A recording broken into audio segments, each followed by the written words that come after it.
आपने कभी न कभी अपनी लाइफ में सांपों को इस तरीके से गुत्थम गुत्था हुए जमीन से इतने ऊपर खड़े होकर एक साथ समागम करते जरूर देखा होगा। हालांकि बहुत दुर्लभ घटना होती है, लेकिन आपको बता दें, अगर आपने ये सीन देखा है तो आपने सांपों के प्राइवेट बेडरूम सीन को विटनेस किया है, उसके सबूत बने। देखिए, बहुत से लोग ये जानना चाहते हैं कि सांप आखिर शारीरिक संबंध कैसे बनाते हैं, लेकिन मानिए बड़ा ही पेचीदा सवाल है, क्योंकि सांपों की दुनिया हम इंसानों की दुनिया से बिल्कुल अलग होती है। और इसका अंदाजा आप इसी बात से लगा सकते हैं कि मादा सांप संबंध बनाने के बाद नर सांप को निगल जाते हैं। जी हाँ, बिल्कुल सही सुना आपने। और संबंध बनाने की उनकी ये प्रक्रिया वाकई में हैरान करने वाली है। तो आइए जानते हैं कि आखिर एक सांप संबंध कैसे बनाता है। लेकिन मानिए, संबंध बनाना दुनिया का सबसे पेचीदा और रोचक विषय है, और इस मामलों में सांपों की दुनिया बिल्कुल अलग होती है, क्योंकि सांप जिस तरीके से संबंध बनाते हैं वो हद से कुछ ज्यादा ही कॉम्प्लिकेटेड है। जैसे कि आप जानते हैं कि इस दुनिया में सांपों की अलग अलग प्रजातियां पाई जाती हैं, और हर प्रजाति के सांप नर और मादा अपने तरीके से शारीरिक संबंध स्थापित करते हैं, अटखेलियां करते हैं, अपनी जवानी का मजा लेते हैं। लेकिन सांपों में एक चीज बड़ी कॉमन होती है, चाहे प्रजाति कोई भी रहे। सांप जब आपस में शारीरिक संबंध बनाते हैं तो मादा सांप के पास पूरा कंट्रोल होता है। जी हाँ, पूरा कंट्रोल। अमेरिका की मैक्सिको हाईलैंड्स यूनिवर्सिटी में जीसस रिवास सांपों की विशेषज्ञ हैं, और अपनी स्टडी में उन्होंने जो पाया वो कुछ ज्यादा ही हैरान करने वाला है। एनाकोंडा के बारे में तो आप जानते ही हैं, और इन बड़े बड़े सांपों को आपने बहुत सारी हॉलीवुड फिल्मों में भी देखा होगा। लेकिन इनके बारे में शायद आप ये बात नहीं जानते होंगे कि मादा एनाकोंडा नर एनाकोंडा के साथ संबंध बनाने के बाद नर को खा जाती है। जी हाँ, काम पूरा होने के बाद ये उसे निगल जाती है। और शायद इसका कारण ये है कि मादा एनाकोंडा सांप गर्भावस्था में 7 महीने तक कुछ नहीं खाती, तो पहले नर को ही निपटा देती है। पेट तो भरा रहना चाहिए, है कि नहीं? लेकिन इसके विपरीत जब हम इंसान संबंध बनाते हैं तो मेल फीमेल पर हावी रहता है, लेकिन सांपों की दुनिया में कहानी पूरी उलट हो जाती है।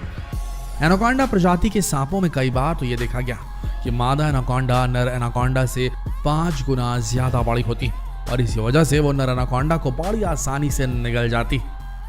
इसीलिए संबंध बनाने के बाद नर एनाकोंडा हमेशा वहां से भागने की जुगत में रहता है। काम हो गया, निकलो यहाँ से, नहीं तो खा जाएगी, क्योंकि अगर वो वहां पर रुका तो उसकी मौत निश्चित है, उसे पता होता है।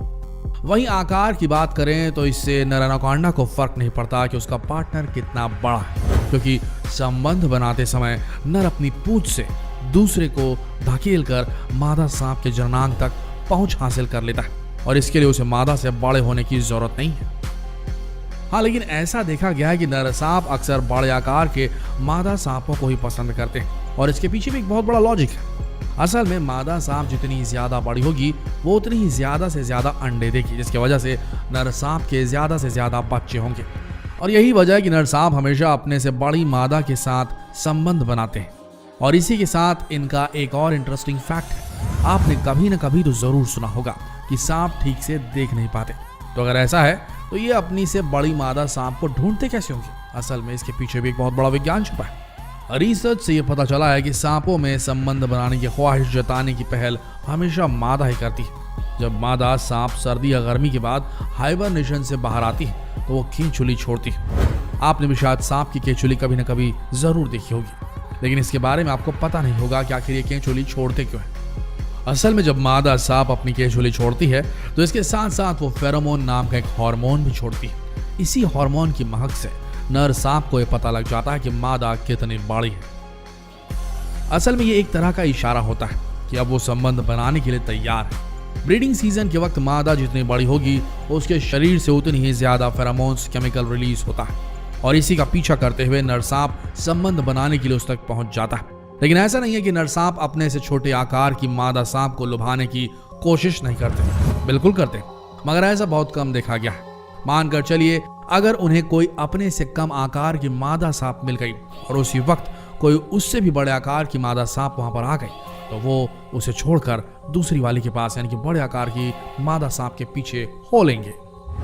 इसी तरह सांपों की अलग अलग प्रजाति संबंध बनाने के लिए अलग अलग तरीकों का इस्तेमाल करती है। जैसे कि मलेशिया में पाए जाने वाले पैराडाइज फ्लाइंग स्नेक। ये वही स्नेक है जो एक पेड़ से दूसरे पेड़ पर लंबी लंबी छलांग मारते हैं और लगता ऐसा है कि हवा में उड़ने वाले सांप हैं। लेकिन इस प्रजाति के सांपों में संबंध बनाने के लिए कुछ अलग ही एक्साइटमेंट रहता है, क्योंकि इस प्रजाति की मादा सांप के पीछे ढेर सारे नर सांप संबंध बनाने के लिए पीछे पड़े रहते हैं। इसी तरह से सांपों में एक और प्रजाति होती है जिसे कील बेलेड व्हिप स्नेक कहा जाता है। इनके मामले में भी देखा गया है कि एक मादा को लुभाने के लिए ढेर सारे नर सांप मादा सांप के आगे पीछे डोलते रहते हैं। अब आप एनाकोंडा सांप को ही ले लीजिए।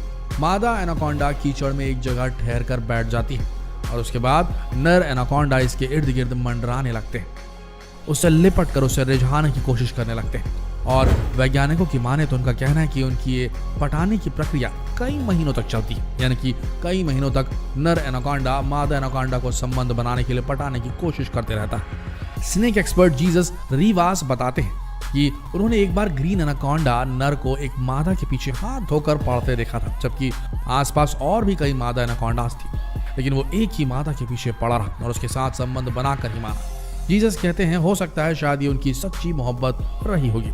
अब ये तो पता नहीं कि वो उसे कितना प्यार करता था, लेकिन इसी तरह कनाडा में पाए जाने वाले गार्टर स्नेक में तो संबंध बनाने के लिए और भी भयंकर मुकाबला होता है। यहाँ पर तो एक मादा के पीछे 100 नर सांप पीछे पड़ जाते हैं, उसके इर्द गिर्द लिपटते रहते हैं। और कनाडा के मैनीटोबा के जंगलों में सांपों के मीटिंग सीजन में यह मंजर बेहद आम है।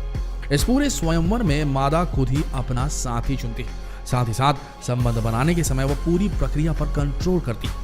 वो ये भी तय करती है कि संबंध बनाने की टाइमिंग कितनी देर तक चलेगी। इसी तरह जब वो किसी पार्टनर को चुन लेती है और उसके साथ संबंध बना लेती है और अगर उसे तसल्ली नहीं होती तो फौरन उससे छुटकारा पा लेती हैं और दूसरे साथी की तलाश में जुट जाती है। वहीं अगर आप बात करें वफादारी की, तो ऐसा कोई जरूरी नहीं कि एक मादा सांप किसी एक ही नर के साथ संबंध बनाए। अक्सर देखा गया कि मादा सांप कई नर सांपों के साथ संबंध बनाती है, वही नर सांप आमतौर पर किसी एक मादा के साथ ही लॉयल रहते हैं और उसके प्रति वफादार बने रहते हैं। लेकिन मादा सांप कई नर सांपों के साथ संबंध बनाती है और उसके पीछे भी एक बहुत बड़ा कारण है। असल में संबंध बनाकर मादा सांप ये तय करती है कि किस नर के साथ उसके सबसे ज्यादा ताकतवर बच्चे पैदा होंगे, और वो ये कैसे करती हैं उसके पीछे भी एक हैरान करने वाला फैक्ट छुपा है। मादा सांप नर सांप के शुक्राणुओं को कुछ दिन के लिए अपने अंदर स्टोर करके रखती ताकि वो बाद में ये फैसला ले सके कि किस नर सांप के शुक्राणु से उसके सेहतमंद बच्चे पैदा होंगे। इसी के साथ जब मादा सांप संबंध बनाने के मूड में नहीं होती तो वे काम भी फेरोमोन हार्मोन छोड़कर नर सांपों को संकेत दे देती है, जिससे नर सांपों को ये संदेश जाता है कि अब वो संबंध बनाने के मूड में बिल्कुल भी नहीं है, इसलिए उसके आसपास बिल्कुल ना भटके। तो दोस्तों अब आपको शायद समझ में आ गया हो कि सांपों की बेडरूम लाइफ किस प्रकार की होती है। तो भैया जिस तरीके से मादा एनाकोंडा संबंध बनाने के बाद नर एनाकोंडा को निपटा देती है, रियल लाइफ में ऐसा हम इंसानों के साथ तो नहीं होता, तो हमें शुक्र मनाना चाहिए और ऊपर वाले का धन्यवाद अदा करना चाहिए। आपका इस मसले पर कुछ कहना है तो कमेंट सेक्शन आपके लिए खुला हुआ, आप कह सकते हैं अपने बारे में, अपनी कहानियां सुना सकते हैं, बेशक हम सब सुनेंगे। यार ऐसे ही दिलचस्प और मजेदार वीडियोस देखने के लिए बने रहिए हमारे चैनल के साथ और इस बेहतरीन वीडियो को शेयर करें फेसबुक पर, व्हाट्सएप पर, यूट्यूब पर, ताकि दुनिया तक जानकारी पहुंच सके। मिलते हैं अगले वीडियो में, तब तक के लिए आप सबका इस वीडियो के अंत तक बने रहने के लिए दिल से धन्यवाद।